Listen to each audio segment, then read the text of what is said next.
Creamline at Akari magtutuos sa finals game. First time maghaharap ng dalawa the whole conference.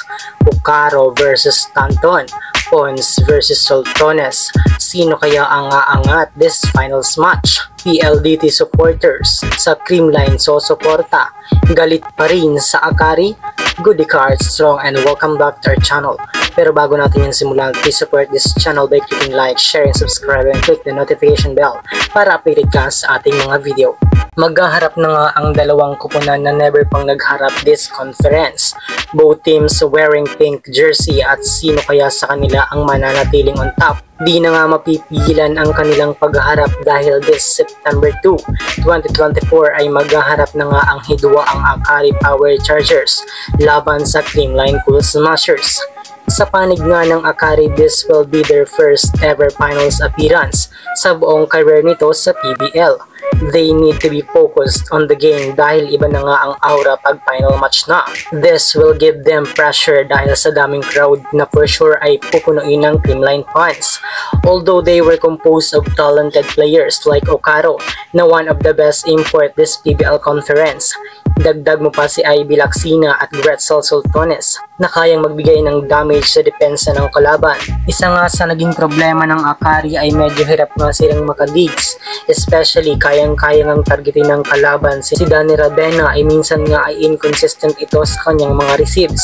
Hirap din makapag-digs kaya't big advantage ito para sa kalaban. Hindi na nga ganun napapaikot ni Cal ang kanyang sets at tanging outside at opposites nga lang ang nabibigyan nito ng bola. Hirap din makapag-produce ng atake ang middles, kaya't kapag di nila ito nagawa ng solusyon ay pwede nga silang karnihin ng Creamline Cool Smashers. Marami pa nga silang kailangan pang baguhin pag nakaharap na nila ang Creamline dahil kung pulso ang labanan ay CCS na ang panalo. Matagal na ngang pabalik-balik ang Creamline Cool Smashers sa championship match, kaya't alam na nito ang hype ng crowd, kaya't mas malaki pa rin ang advantage ng Creamline pagdating sa crowd. Nasa Creamline pa rin ang momentum sa laban dahil sa magandang performance na kanilang nagawa kontra sa Signal. Kung bagat clean win ang kanilang nagawa without any issues, kaya't maganda ang salubong sa kanila ng finals game.